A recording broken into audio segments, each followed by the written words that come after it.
stranger with a dark coat at 7-Eleven. It was around 11:45 p.m., and I had just finished an overtime shift.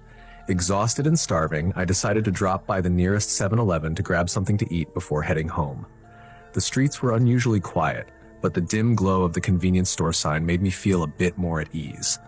The store was empty except for me and a lone cashier. The fluorescent lights flickered slightly, casting eerie shadows along the aisles.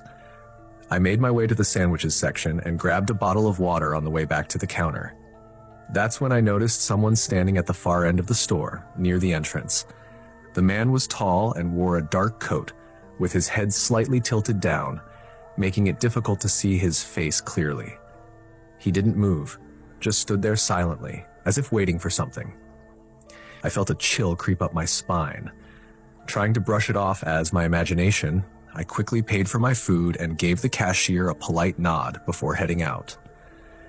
But the moment I stepped outside, I realized something strange. The man who had been standing inside wasn't there anymore. I turned to glance back through the store's window, but there was no sign of him. I figured he might have left through the other exit while I wasn't paying attention, so I started walking toward home, taking my usual route through a small, dimly lit park. I was about halfway through when I heard footsteps behind me. They were slow and steady, matching my pace perfectly. I didn't want to turn around. I told myself it was probably just another late-night passerby heading home, just like me. But the steps didn't fade away. They stayed close, uncomfortably close. My heart pounded faster, and I felt my breath quicken. Summoning some courage, I glanced over my shoulder. No one was there. I picked up my pace, walking faster, but the footsteps returned. This time louder, faster, and echoing around me. They sounded like they were right behind me. I turned around again, this time with more urgency. And that's when I saw him. It was the man from the store, standing just a few feet away. His head was still tilted downward, his face obscured by the shadow of his coat. His body was unnaturally still, and his presence felt wrong, like he didn't belong there. "What do you want?" I asked, trying to sound braver than I felt. He didn't respond. Instead, he slowly raised his hand and pointed directly at me. His fingers were unnaturally long, bony, and pale. That's when I noticed something even more disturbing. His feet weren't touching the ground. He was hovering just an inch above it. I didn't wait to see what would happen next. I turned around and sprinted as fast as I could, not daring to look back. I didn't stop until I reached my apartment building, panting and drenched in cold sweat. I fumbled with my keys, unlocked the door, and slammed it shut behind me. Once inside, I double-checked the locks and sat on the floor, trying to calm myself down. I thought I was safe, until I glanced out the window. There, standing under the streetlight across the road, was the same man. His head was still tilted down, his figure motionless, but this time he slowly turned his head upward, revealing a face that wasn't human. His eyes were completely black, and his mouth stretched into an impossibly wide grin. I shut the curtains immediately, heart racing. I didn't sleep that night, and for days afterward I avoided walking home alone. I even stopped going to that 7-Eleven. But what truly haunts me to this day is the fact that sometimes late at night, when everything is quiet, I can still hear footsteps outside my window. Slow, steady, and perfectly in sync with my heartbeat. The Stranger in the Elevator by Jake. My name's Jake. This happened about 6 months ago, and even now, it still creeps me out. I work late hours downtown, so getting home around 1 or 2 a.m. is pretty normal. That night was no different. I was exhausted, my feet were aching, and all I wanted to do was crash into bed. The streets were quiet when I stepped off the bus. A cold breeze rattled through the empty sidewalks, making me zip up my jacket. My apartment building wasn't fancy, just a standard high-rise with a flickering lobby light that the landlord always forgot to fix.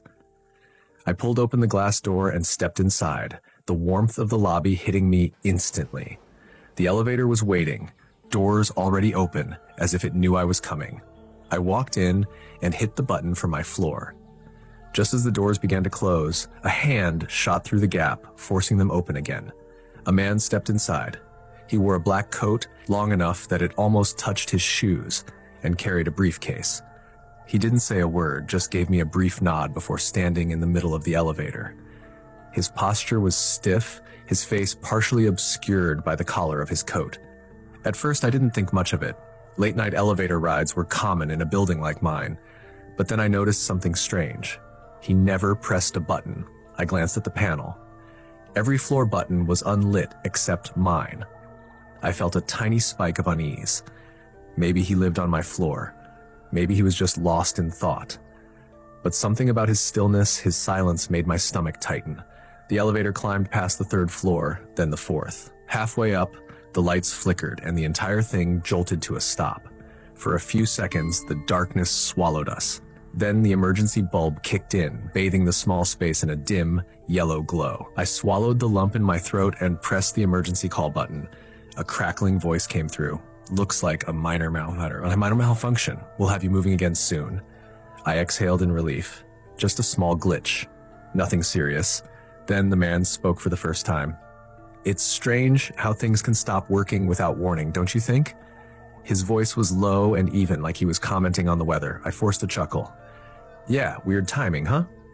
He didn't laugh. He didn't even move. He just kept staring straight ahead, his hands resting on the handle of his briefcase. The seconds stretched into minutes. The tiny elevator felt even smaller with him in it. The air seemed heavier.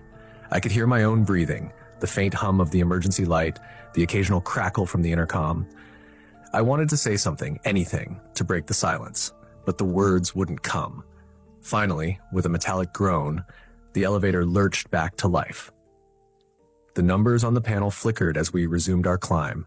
My floor arrived and the doors slid open. I stepped out fast. Too fast. But I didn't care. I just wanted to be out of that elevator. As the doors began to close, I turned back for one last glance. The man was staring right at me. And this time, he was smiling. Not a friendly smile. Not a polite smile. It was something darker, something wrong. The kind of smile that sent a chill all the way down my spine. I hurried to my apartment, locking the door behind me. My hands were shaking. I didn't know why. It was just some guy, right? Just a weird, awkward elevator ride. But I couldn't shake the feeling that something was off. The next morning, I went to the building manager. Hey, I had a weird experience last night, I said, trying to keep my voice casual. Some guy in a black coat was in the elevator with me when it broke down. Just wondering if he lives here? The manager frowned. What apartment number? I hesitated. Well, that's the thing. He didn't press a floor, he just stood there. I thought maybe he was going to mine, but... The manager gave me a strange look, then turned to his monitor. Let me check the footage.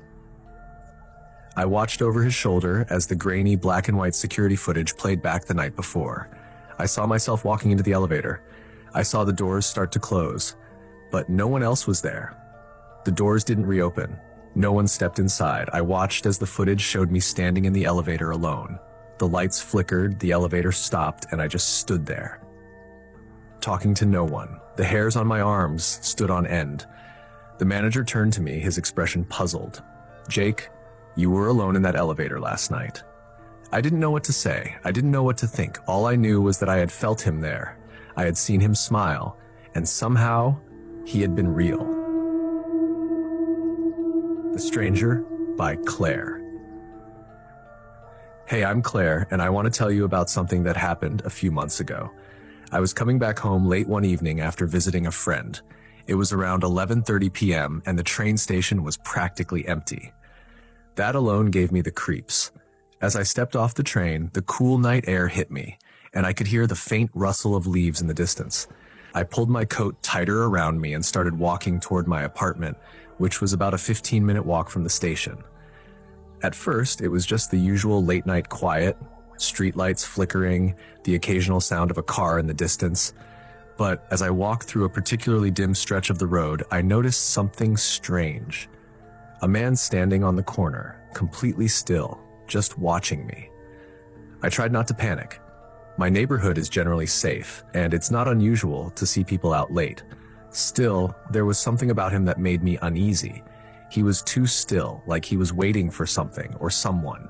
I crossed to the other side of the street, hoping to avoid him. As I did, I glanced over my shoulder, and that's when I noticed. He started moving, not running, not even walking fast, just a slow, deliberate pace, like he was in no hurry at all. But he was definitely following me. My heart started racing. I didn't want to run and make a scene, so I quickened my pace, hoping I could lose him by taking a few random turns. The streets in this area are a bit of a maze, with lots of alleys and side streets. I figured if I turned enough corners, I could shake him off. But every time I turned around, there he was, always the same distance behind me, always walking at the same pace. I finally spotted a 24-hour convenience store at the end of the block. I practically sprinted toward it, my heart pounding in my chest. I burst through the door, startling the cashier, and tried to act normal as I pretended to browse the shelves. After a few minutes, I peeked outside. He was gone. I felt a wave of relief wash over me. Maybe he was just some guy out for a late-night walk and I'd overreacted. I stayed in the store for another 5 minutes, just to be sure, and then headed back outside. The streets were quiet again, and I didn't see anyone around. This time, I stuck to the main road where the streetlights were brighter. I was about 3 blocks from my apartment when I heard it, footsteps behind me, slow, steady. I didn't want to look back, but I couldn't help myself. When I did, my stomach dropped. It was him. Same man, same pace. He must have been waiting for me to leave the store. Now I was fully panicked. I didn't care about making a scene anymore. I broke into a run, my breath coming in short gasps as I sprinted down the street. My apartment was so close, but it felt like miles. Finally, I reached my building, fumbling with my keys as I tried to unlock the front door. My hands were shaking so badly, I almost dropped them. Just as I managed to get the door open, I glanced back one last time. He was standing across the street, completely still, just watching me again. And then, he smiled. Not a friendly smile, but something cold, like he knew he'd gotten to me. I slammed the door shut and locked it, my heart still racing. I didn't sleep that night. I kept looking out the window, half expecting him to be standing there again. The next morning, I checked the street. There was no sign of him, and I haven't seen him since. But sometimes, late at night when I walk home from the train station, I still feel like someone's watching me.